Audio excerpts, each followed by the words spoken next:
S, ನಿಮಗೆಲ್ಲರಿಗೂ ಮತ್ತೆ ಹಿಂದಿ ತರಗತಿಯಲ್ಲಿ ಸ್ವಾಗತವನ್ನ ಬಯಸ್ತಾ ಈಗ ನಾವು ಡಿಸ್ಕಷನ್ ಎದರ ಬಗ್ಗೆ ಮಾಡೋಣ. ಮಾತೃಭೂಮಿ ನಮ್ಮ ಮೊದಲನೇ ಪದ್ಯ ಪಾಠ ಇದೆ. ಇಂಪಾರ್ಟೆಂಟ್ ಯಾವೆಲ್ಲ ಪ್ರಶ್ನೆಗಳನ್ನ ಮಾಡಬೇಕು ಎನ್ನುವಂಥದ್ದು. ಸೊ ಇಂಪಾರ್ಟೆಂಟ್ ಪ್ರಶ್ನೆಗಳನ್ನ ನೋಡೋಣ, ಅದನ್ನ ಯಾವ ತರ ಆನ್ಸರ್ ಮಾಡ್ಬೇಕು ಎನ್ನುವಂಥದ್ದು ಕೂಡ ಈ ಒಂದು ವಿಡಿಯೋದಲ್ಲಿ ನೋಡ್ತಾ ಸಾಗೋಣ.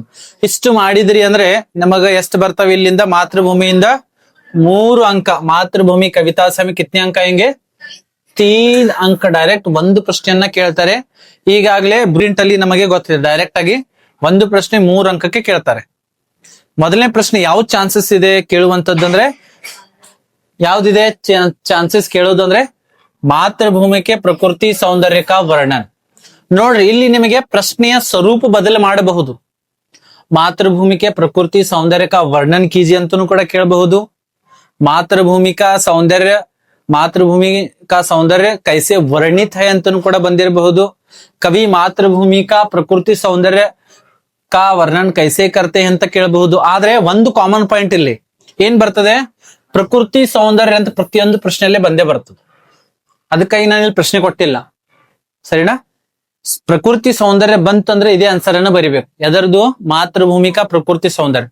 ಮುಂದೆ ಇಲ್ಲಿ ಚೇಂಜ್ ಆಗಬಹುದು.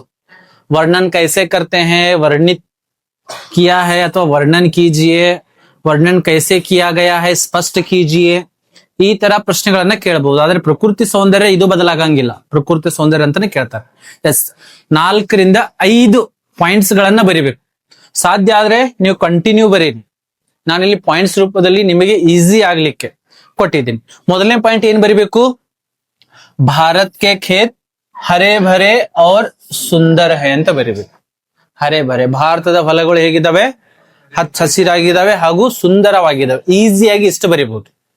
ನೋಡ್ರಿ, ಇಲ್ಲಿ ಅಂಡರ್ಲೈನ್ ಮಾಡಿರುವಂತ ಶಬ್ದಗಳೇನಿದಾವ ಇದು ಇಂಪಾರ್ಟೆಂಟ್ ಆಗಿರುವಂತದ್ದು. ಇಲ್ಲಿ ತಪ್ಪು ಬರೆಯಬಾರ್ದು. ಹರೇ ಭರೇ ಮತ್ತು ಸುಂದರ್ ಇದು ಕರೆಕ್ಟ್ ಆಗಿ ಬರಿಬೇಕು. ಗೊತ್ತಾಯ್ತಾ? ಭಾರತ್ ಕೆ ಖೇತ್ ಅಂತ ಬರಿಬಹುದು, ಭಾರತ್ ಮಾ ಕೆ ಖೇತ್ ಅಂತ ಬರಿಬಹುದು, ಮಾತೃಭೂಮಿ ಕೆ ಖೇತ್ ಅಂತ ಬರಿಬಹುದು. ಗೊತ್ತಾಯ್ತಾ? ಸಂಪೂರ್ಣವಾಗಿ ಅದರ ಪರ್ಯಾಯವಾಚಿ ಶಬ್ದಗಳನ್ನು ಕೂಡ ನಿಮಗೆ ಯಾವ್ದು ಈಸಿ ಅನಿಸ್ತೈತಲ್ಲ ಅದನ್ನ ಬರೀರಿ. ನೀವು ಮಾತೃಭೂಮಿ ಅಂತ ಬರೆಯಕ್ ಹೋದ್ರಿ ಅಂದ್ರೆ ಸ್ವಲ್ಪ ಇಲ್ಲಿ ತಪ್ಪಬಹುದು. ಅದಕ್ಕಾಗಿ ನೀವು ಭಾರತ್ ಮಾ ಅಂತ ಆದ್ರೂ ಬರೀರಿ, ಅಥವಾ ಭಾರತ್ ಮಾತಾ ಅಂತ ಆದ್ರೂ ಬರೀರಿ, ಅಥವಾ ಭಾರತ್ ಕೆ ಖೇತ್ ಅಂತನೂ ಕೂಡ ಬರಿಬಹುದು. ಸರಿನಾ? ಎರಡನೇ ಪಾಯಿಂಟ್ ಏನ್ ಬರಿಬೇಕು? ಫಲ್ ಫೂಲೋಂ ಸೆ.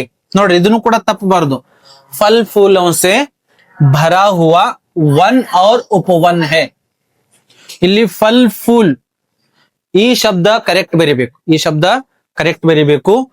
ಒನ್ ಔರ್ ಉಪವನ್ ಈ ಶಬ್ದನು ಕೂಡ ಕರೆಕ್ಟ್ ಆಗಿ ಬರಿಬೇಕು. ಇದರಲ್ಲಿ ಯಾವುದೇ ತರನಾಗಿರ್ತಕ್ಕಂಥ ಗ್ರಾಮೆಟಿಕಲ್ ಮಿಸ್ಟೇಕ್ ಮಾಡಬಾರದು. 2 ಪಾಯಿಂಟ್ ಅದುವಾ. ಮಾತೃಭೂಮಿ ಕೆ ಖೇತ್ ಹರೇ ಭರೇ और सुंदर है, फल फूलों से भरा हुआ वन और उपवन है. ಮೂರನೇ ಪಾಯಿಂಟ್ ಏನ್ ಬರಿಬೇಕು? ಭಾರत भूमि के अंदर खनिजों का व्यापक धन है. ಸರಿನಾ? ಭಾರತ್ ಭೂಮಿ ಕೆ ಅಂದರ್ ಖನಿಜೋं का, ಇಲ್ಲಿ ಖನಿಜ ತಪ್ಪು ಬರಿಬಾರ್ದು. ಇಲ್ಲಿ ವ್ಯಾಪಕ ಬರ್ಯಾಕ್ ಬರ್ಲಿಲ್ಲ ಅಂದ್ರೆ ಅಧಿಕ ಅಂತನೂ ಕೂಡ ಬರಿಬಹುದು. ಏನ್ ಬರಿಬಹುದು? ಅಧಿಕ. ಮಾತೃಭೂಮಿ ಕೆ ಅಂದರ್ ಖನಿಜೋं का ಅಧಿಕ ಧನ್ है ಅಥವಾ ಖನಿಜೋं का धन है. ವ್ಯಾಪಕ ಬರ್ಯಾಕ್ ಬರ್ಲಿಲ್ಲ ಅಂದ್ರೆ ಇದನ್ನ ಬಿಡ್ರಿ ಒಂದು ಶಬ್ದವನ್ನ. ಸರಿನಾ? ಭಾರತ್ ಭೂಮಿ ಕೆ ಅಂದರ್ ಖನಿಜೋं का धन है ಇಷ್ಟು ಬರೆದ್ರು ಕೂಡ ನಾವು ಉತ್ತರವನ್ನ ಯಾವ ತರ ಬರಿಬೇಕು ಅಂದ್ರೆ, ನಾವು ಉತ್ತರ ಬರೆಯುವಾಗ ಶಬ್ದಗಳು ಹೆಚ್ಚ ಕಡಿಮೆ ಆದ್ರೆ ನಡೀತದೆ, ಅದರ ಅರ್ಥ ಬದಲಾಗಬಾರದು. ಈಸಿಯಾಗಿ ಅಥವಾ ನಿಮ್ಗೆ ಯಾವ್ದಾದ್ರು ಒಂದು ಟಫ್ ಶಬ್ದ ಬಂತು ಅಂದ್ರೆ ಅದು ಬರ್ಯಾಕ್ ನಿಮಗೆ ಬರ್ಲಿಲ್ಲ ಅಂದ್ರೆ ಅದರ ಪರ್ಯಾಯವಾಚಿ ಶಬ್ದ, ಸಮಾನಾರ್ಥಕ ಶಬ್ದ ಯಾವ್ದಾದ್ರು ಹುಡುಕ್ಬೇಕು ನೀವು. ಗೊತ್ತಾಯ್ತಾ? ಎಸ್, ನೆಕ್ಸ್ಟ್ ಏನ್ ಬರೀಬೇಕು? ಮುಕ್ತ ಹಸ್ತ ಸೆ ಭಾರತ್ ಮಾ ಸಭಿ ಕೋ ಸುಖ ಸಂಪತ್ತಿ ಧನಧಾಮ್ ಬಾಂಟ್ ರಹಿ ಹೈ. ಎಸ್, ಇಷ್ಟು ಪಾಯಿಂಟ್ ಗಳನ್ನ ಬರದ್ರಿ ಅಂದ್ರೆ ನಿಮಗೆ 3 ಅಂಕಗಳು ಬರ್ತವೆ. ಸೊ ಮಾತೃಭೂಮಿಗೆ ಪ್ರಕೃತಿ ಕಾ ಸೌಂದರ್ಯ ಕಾ ವರ್ಣನ್ ಕೀಜಿಯೇ, ಇದು ಒಂದು ಇಂಪಾರ್ಟೆಂಟ್ ಆಗಿರುವಂತದ್ದು. ಮ್ಯಾಕ್ಸಿಮಮ್ 4 ಮಾಡೆಲ್ ಕ್ವಶನ್ ಪೇಪರ್ ಅಲ್ಲಿ 3 ಸಲ ಇದನ್ನೇ ಕೇಳಿದ್ದಾರೆ. ಆದ್ರೆ ನನಗ ಅನ್ಸೋ ಮಟ್ಟಿಗೆ ಈ ವರ್ಷ ನಿಮ್ಮ ವಾರ್ಷಿಕ ಪರೀಕ್ಷೆಗೆ ಈ ಪ್ರಶ್ನೆ ಕೇಳಂಗಿಲ್ಲ. ಏಕೆ? ಸುಮ್ಮನೆ ಕೇಳ್ತಾ ಇದ್ದಾಳೆ, ಯಾಕೆ ಕೇಳಂಗಿಲ್ರಿ ಅಂತ ಹೇಳಿ. ಏಕೆ ಅಂದ್ರೆ ಹೋದ ವರ್ಷ ಇದೇ ಪ್ರಶ್ನೆ ಕೇಳಿದಾರೆ. ಸೊ ನೀವು ಹೋದ ವರ್ಷದ ಕ್ವಶನ್ ಪೇಪರ್ ಗಳನ್ನ ರೀಡ್ ಮಾಡ್ಬೇಕು. ಎಕ್ಸಾಮ್ 1ಗೆ ಇದೇ ಕೇಳಿದಾರೆ ಪ್ರಶ್ನೆ. ಹೋದ ವರ್ಷ ಕೇಳಿದ್ದು ನನಗ ಅನಿಸ್ತದೆ ಮ್ಯಾಕ್ಸಿಮಮ್ ಈ ಸಲ ಕೇಳಂಗಿಲ್ಲ. ಪ್ರಶ್ನೆಯನ್ನ ಬದಲಾವಣೆ ಮಾಡಬಹುದು ಅಥವಾ ಮಾಡದೇನೆ ಇರಬಹುದು. ಇದು ಕೂಡ ಇಂಪಾರ್ಟೆಂಟ್, ಇದನ್ನು ಕೂಡ ಮಾಡಲೇಬೇಕು.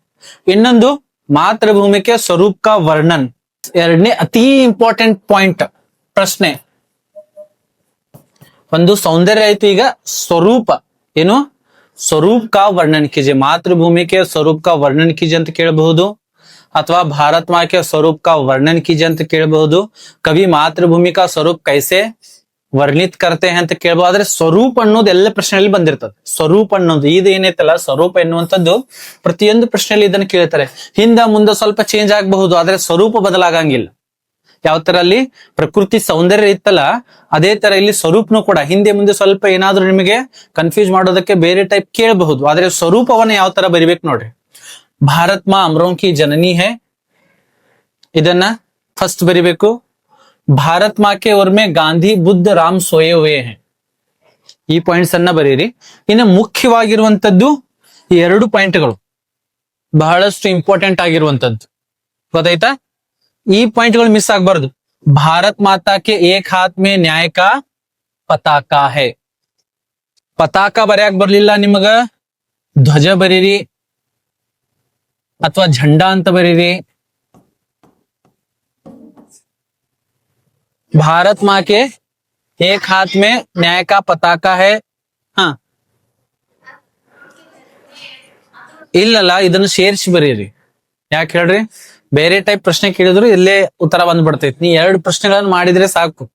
ಈ ಪದ್ಯ ಪಾಠದಿಂದ ಎಲ್ಲಿದ್ ಬೇಕಾದಲ್ಲಿ ಬಂದರೂ ಇದೇ ಉತ್ತರ ಬರಿಬೇಕು ನೀವು, ಸರಿನಾ? ಅದಕ್ಕೆ ಆಡ್ ಮಾಡಿದ್ದದು. ಇದನ್ನು ಕೂಡ ಸ್ವರೂಪದಲ್ಲಿ ಬರ್ತದೆ, ಆದ್ರೆ ಮುಖ್ಯವಾಗಿ ಎರಡು ಪಾಯಿಂಟ್ ಹೇಳ್ತಾ ಇದ್ದೀನಲ್ಲ ನಾನು, ಮುಖ್ಯವಾಗಿ ಎರಡು ಪಾಯಿಂಟ್ಗಳು ಮಿಸ್ ಆಗಬಾರ್ದು. ಭಾರತ್ ಮಾ ಕೆ ಏಕ್ ಹಾತ್ ಮೇ ನ್ಯಾಯ ಕಾ ಪತಾಕಾ ಹೈ, ದೂಸರೆ ಹಾತ್ ಮೇ ಜ್ಞಾನ್ ಕಾ ದೀಪ್ ಹೈ. ಈ ಎರಡು ಪಾಯಿಂಟ್ಗಳು ಇಂಪಾರ್ಟೆಂಟ್ ಇವು. ಇದನ್ನ ಬಿಟ್ಟ ಸ್ವರೂಪ ಇಲ್ಲ. ಇದರ ಜೊತೆಗೆ ಎರಡು ಪಾಯಿಂಟ್ ಸೇರಿಸ್ರಿ. और ಭಾರತ್ ಮಾತಾ ಕೆ ಸಾಥ್ ಕೋಟಿ ಕೋಟಿ ಭಾರತ್ ವಾಸಿ ಹೈ, ಅದನ್ನು ಕೂಡ ಸೇರಿಸಬಹುದು. ಆದ್ರೆ ಈ ಎರಡು ಪಾಯಿಂಟ್ಗಳು ಏನದವಲ್ಲ ಬಹಳಷ್ಟು ಇಂಪಾರ್ಟೆಂಟ್ ಆಗಿರೋ, ಇದನ್ನ ಸೇರಿಸಲೇಬೇಕು. ಎಸ್, ಇದು ಮೋಸ್ಟ್ ಇಂಪಾರ್ಟೆಂಟ್. ಇನ್ನೊಂದು ಪ್ರಶ್ನೆ, 3 ಅಂಕದ ಪ್ರಶ್ನೆ ಕೇಳ್ತಾರೆ. ಇನ್ನೊಂದು ಏನಾಗಬಹುದು ಇಲ್ಲಿ ಪ್ರಶ್ನೆ ಎನ್ನುವಂಥದ್ದಾದ್ರೆ ನೋಡ್ತಾ ಸಾಗೋಣ. ಎರಡು ಪ್ರಶ್ನೆಗಳನ್ನ ಸೇರಿಸಿ ಬರಿಬೇಕು. ಇನ್ನೊಂದು ಈ ವರ್ಷ, ಯಾಕಂದ್ರೆ ಸಂಪೂರ್ಣವಾಗಿ ರೆಡಿ ಇರ್ಬೇಕು ನಾವು. ಎರಡು ಪ್ರಶ್ನೆಗಳ ಮೇಲೆನೆ ಏನಿರಬಾರ್ದು, ಡಿಪೆಂಡೆಂಟ್ ಆಗಿರಬಾರ್ದು. ಬೇರೆ ಕೇಳಿದ್ರು ಅಂದ್ರೆ ಈ ಎರಡು ಪ್ರಶ್ನೆಗಳನ್ನ ಮಾಡ್ಬೇಕು. ಎರಡು ಪ್ರಶ್ನೆಗಳ ಉತ್ತರ ಇಲ್ಲಿ ಒಂದೈತ್ ನೋಡ್ರಿ. ಪ್ರಶ್ನೆ ಏನಿದೆ, ಮಾತೃಭೂಮಿ ಕೆ ವಿಶೇಷತಾओं का वर्णन कीजिए. ಇಲ್ಲಿನೂ ಕೂಡ 3 ಅಂಕದ ಪ್ರಶ್ನೆ ಬರುವಂತ ಚಾನ್ಸಸ್ ಇದೆ. ಮಾತೃಭೂಮಿಯ ವಿಶೇಷತೆಗಳನ್ನ ಬರೀರಿ ಅಂದಾಗ ಮಾತೃಭೂಮಿ ಕಾ ಸೌಂದರ್ಯ ಕಾ ವರ್ಣನ ಕೀಜಿए, ಅದರ ಉತ್ತರ ಮಾತೃಭೂಮಿ ಕೆ ಸ್ವರೂಪ ಕಾ ವರ್ಣನ ಕೀಜಿए. ಎರಡು ಉತ್ತರಗಳನ್ನ ಸೇರಿಸಿ ಬರಿಬೇಕು. ವಿಶೇಷತಾ ಅಂದ್ರೆ ನಾ ಮಾಡಿಲ್ರಿ ಸರ್ ಹೆಂಗ್ರಿ ಅಂತ ಕನ್ಫ್ಯೂಸ್ ಆಗಂಗಿಲ್ಲ ಪರೀಕ್ಷೆಯಲ್ಲಿ. ಇನ್ನೊಂದು ಟ್ರಿಕ್ ಹೇಳ್ಕೊಡ್ತೀನಿ ನಿಮಗೆ. ನಿಮಗೆ ಯಾವುದೋ ಒಂದು ಪಾಠದಿಂದ ಒಂದು ಅಪ್ಲೈಡ್ ಕ್ವಶನ್ ಬಂತು, ಅಥವಾ ನಿಮ್ಗೆ ಕ್ವಶನ್ ಗೊತ್ತಾಗ್ತಾ ಇರ್ಲಿಲ್ಲ, ನೀವು ಎಲ್ಲಿಯೂ ಓದಿಲ್ಲ ಮುಂಚೆ, ಅಂತದ್ದು 1 ಅಥವಾ 2 ಪ್ರಶ್ನೆ ಇರ್ತಾವ ನಿಮ್ಮ ವಾರ್ಷಿಕ ಪರೀಕ್ಷೆಯಲ್ಲಿ. ಅವಾಗ ಏನ್ ಮಾಡ್ಬೇಕು, ನೀವು ಎದಿ ಹೊಡ್ಕೊಳಂಗಿಲ್ಲ. ನಾ ಇದನ್ನ ಓದಿ ಇಲ್ಲ, ಎಲ್ಲಿದ್ದ ಪ್ರಶ್ನೆ ಇದು, ಹೇಗ್ ಬಂತಿದ್ದು, ಎಲ್ಲಿಯೂ ಮುಂಚೆ ಎಲ್ಲಿಯೂ ಬಂದಿರಂಗಿಲ್ಲ, ಅದು ಸ್ವಲ್ಪ ಬದಲಾವಣೆ ಮಾಡಿ ಕೇಳಿದ್ರೆ ಅವಾಗ ನೀವೇನ್ ಮಾಡ್ಬೇಕು, ಆ ಪಾಠದಿಂದ ಇರುವಂತಹ ಇಂಪಾರ್ಟೆಂಟ್ ಎಲ್ಲ ಪಾಠ ಪಾಯಿಂಟ್ಸ್ ಗಳನ್ನ ಬರಿಬೇಕು. ಅದೇ ಅದರಲ್ಲಿ ಆ ಉತ್ತರ ಬಂದ್ಬಿಟ್ಟಿರ್ತೈತಿ. ನಿಮಗೆ ಕನ್ಫ್ಯೂಷನ್ ಮಾಡೋದಕ್ಕೆ ಏನ್ ಮಾಡಿರ್ತಾರೆ, 1 ಅಥವಾ 2 ಪ್ರಶ್ನೆಗಳು ಪ್ರತಿ ವರ್ಷನೂ ಕೂಡ ಕಠಿಣತೆ ಮಟ್ಟ ಇರ್ತದೆ. ಅಲ್ಲಿ 2 ಪ್ರಶ್ನೆಗಳು ಸ್ವಲ್ಪ ಬದಲಾವಣೆ ಮಾಡಿ ಕೇಳಿರ್ತಾರೆ. ಅವಾಗ ಬೈ ಚಾನ್ಸ್ ನಿಮಗೆ ಏನಾದ್ರೂ ಪ್ರಶ್ನೆ ಗೊತ್ತಾಗ್ಲಿಲ್ಲ ಅಂದ್ರ ಆ ಪಾಠದಿಂದ ಇರುವಂತಹ ಎಲ್ಲಾ ಪ್ರಶ್ನೆಗಳ ಉತ್ತರ ಎಷ್ಟೆಷ್ಟು ನೆನಪದಾವಲ್ಲ ನಿಮಗೆ, ಅದೆಲ್ಲ ಬರೆದು ಬಿಡ್ರಿ. ಗೊತ್ತಾಯ್ತಾ? ಅಲ್ಲಿಂದ ನಿಮಗೆ ಅಂಕಗಳು ಬಂದೇ ಬರ್ತವೆ. ಇಲ್ಲಿ ನೀವು ವಿಶೇಷತಾओं के बारे में ಅಂತ ಕೇಳಿದ್ದಾರೆ, ವಿಶೇಷತೆಗಳನ್ನ ಬರೀರಿ. ಎಸ್, ಮಾತೃಭೂಮಿ ಕಾ ಸೌಂದರ್ಯ ಕಾ ವರ್ಣನ कीजिए और स्वरूप का वर्णन कीजिए. ಎರಡು ಪ್ರಶ್ನೆಗಳನ್ನು ಸೇರಿಸಿದರೆ ಇದರ ಉತ್ತರ. ಮೊದಲಿಗೆ ಏನ್ ಬರಿಬೇಕು, मातृभूमि अमरों की जननी है, मातृभूमि के खेत हरे भरे और सुंदर हैं, फल फूलों से भरा हुआ वन और उपवन है, भारत माता के एक हाथ में न्याय का पताका है, दूसरे हाथ में ज्ञान का दीप है, करोड़ों भारतवासी माँ के साथ हैं. ಮ್ಯಾಕ್ಸಿಮಮ್ ಆಗಿ ಈ 3 ಪ್ರಶ್ನೆಗಳಲ್ಲಿ ಯಾವ್ದಾದ್ರು ಒಂದು ಪ್ರಶ್ನೆ ಕೇಳ್ತಾರೆ. ಮುಖ್ಯವಾಗಿ 2 ಪ್ರಶ್ನೆ ಅಂತೂ ನೀವು ಮಿಸ್ ಮಾಡಲೇಬಾರದು. ಮಾತೃಭೂಮಿದಿಂದ ಒಂದು ಪ್ರಕೃತಿ ಸೌಂದರ್ಯ ಹಾಗೂ ಮಾತೃಭೂಮಿ ಕಾ ಸ್ವರೂಪ ಕಾ ವರ್ಣನ कीजिए. ಇನ್ನೊಂದು ಪ್ರಶ್ನೆ ಕೂಡ ಯಾವ ತರ ಕೇಳಬಹುದು, मातृभूमि को अमरों की जननी क्यों कहा जाता है.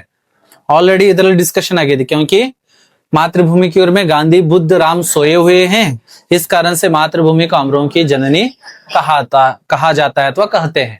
ಗೊತ್ತಾಯ್ತಾ? ನಾವು ಅನ್ಸಬಾರ್ದು ಪರೀಕ್ಷೆಯಲ್ಲಿ ಪ್ರಶ್ನೆಯನ್ನ ನೋಡಿ. ಏನ್ ಪ್ರಶ್ನೆಗೆ ಉತ್ತರ ಏನ್ ಮಾಡಿರ್ತೀರ ಅದರಲ್ಲಿ ನಿಮಗೆ ಉತ್ತರ ಇರ್ತದೆ ಅದು. ಆದ್ರೆ ನೀವೇನಾಗಿರ್ತೀರಿ ಪರೀಕ್ಷೆಯಲ್ಲಿ ಹೋದ ತಕ್ಷಣ ಟೆನ್ಷನ್ ಮಾಡ್ಕೊಂಡ್ ಬಿಟ್ರಿ ಅಂದ್ರೆ ಯಾವ್ದೋ ಒಂದು ಪ್ರಶ್ನೆಗೆ ಉತ್ತರ ಬರೀಲಿಕ್ಕೆ ಸಾಧ್ಯ ಆಗಂಗಿಲ್ಲ, ಅಂಜಿ ಬಿಡ್ತೀರಿ ನೀವು. ಅದಕ್ಕಾಗಿ ನಿಮಗೆ ಆ ಒಂದು ಪಾಠ ಎಷ್ಟೆಲ್ಲ ನೆನಪದವಲ್ಲ ಅದೆಲ್ಲ ಉತ್ತರವನ್ನ ಬರೀರಿ. ಮ್ಯಾಕ್ಸಿಮಮ್ ಆಗಿ ಮಾತೃಭೂಮಿದಿಂದ ನಮಗೆ ಎಷ್ಟು ಅಂಕ ಬರ್ತವೆ? 3 ಅಂಕಗಳು ಬರ್ತವೆ. ಸೊ ಇದಾಗಿತ್ತು ಮಾತೃಭೂಮಿಯಿಂದ ಬರುವಂತ ಇಂಪಾರ್ಟೆಂಟ್ ಪ್ರಶ್ನೆಗಳು. ಇನ್ ಮಿಕ್ ಉಳಿದಿದ್ದು ಅದನ್ನು ಕೂಡ ನೆನಪಿರ್ಬೇಕು ನಿಮ್ಗ. ಮಾತೃಭೂಮಿ ಕಾ ಅಮರೋं की जननी क्यों कहा जाता है ಎನ್ನುವಂಥದ್ದು ವಿಶೇಷತೆ ಅಂದ್ರೆ ಆ 2 ಪ್ರಶ್ನೆಗಳನ್ನ ಕೂಡಿಸಿ ಬರಿಬೇಕು, ಸರಿನಾ? ಸೊ ಮಾತೃಭೂಮಿಯಿಂದ ಯಾವ್ದು ಬೇಕಾದ ಪ್ರಶ್ನೆ ಕೇಳಿದ್ರು ಸಹಿತ ನೀವು ಉತ್ತರ ಬರೆಯೋದಕ್ಕೆ ತಯಾರಾಗಿರ್ಬೇಕು. ಮುಖ್ಯವಾಗಿ 2 ಪ್ರಶ್ನೆಗಳನ್ನ ಮಾಡಲೇಬೇಕಾಗಿರುವಂತದ್ದು, ಗೊತ್ತಾಯ್ತಾ? ಸೊ ಇಲ್ಲಿಂದ 3 ಅಂಕಗಳು ನಿಮಗೆ ಲಭಿಸ್ತವೆ. ಮತ್ತೆ ನೆಕ್ಸ್ಟ್ ವಿಡಿಯೋದಲ್ಲಿ ಇವಾಗ ನಾವು ಈಸಿ ಆಗಿರುವಂತದ್ದು ನಾಳೆ ಸಮಯ ಕಿ ಪಹಚಾನ್ ಪದ್ಯಪಾಠ, ಅಲ್ಲಿ ಎಲ್ಲಾ ಶೇರ್ಸ್ ಇದೇ ಒಂದು ಉತ್ತರ ಬರ್ತದೆ. ಅದನ್ನ ಯಾವ ತರ ಬರಿಬೇಕು ಅನ್ನುವಂಥದ್ದನ್ನ ನೆಕ್ಸ್ಟ್ ವಿಡಿಯೋದಲ್ಲಿ ಡಿಸ್ಕಷನ್ ಮಾಡೋದನ್ನ. ಸೊ ಈ ಒಂದು ವಿಡಿಯೋ ನಿಮಗೆ ಇಷ್ಟವಾಗಿದ್ರೆ ಜಕ್ಕರ್ ಅಕಾಡೆಮಿಯನ್ನ ತಪ್ಪದೇ ಸಬ್ಸ್ಕ್ರೈಬ್ ಮಾಡಿ ಹಾಗೂ ನಿಮ್ಮ ವಿದ್ಯಾರ್ಥಿಗಳ ಜೊತೆಗೆ ಇದನ್ನ ಹಂಚಿಕೊಳ್ಳಿ ಅಂತ ಹೇಳ್ತಾ ಮತ್ತೆ ನಾವು ಭೇಟಿಯಾಗೋಣ ಮುಂದಿನ ವಿಡಿಯೋದಲ್ಲಿ. ಜೈ ಹಿಂದ್.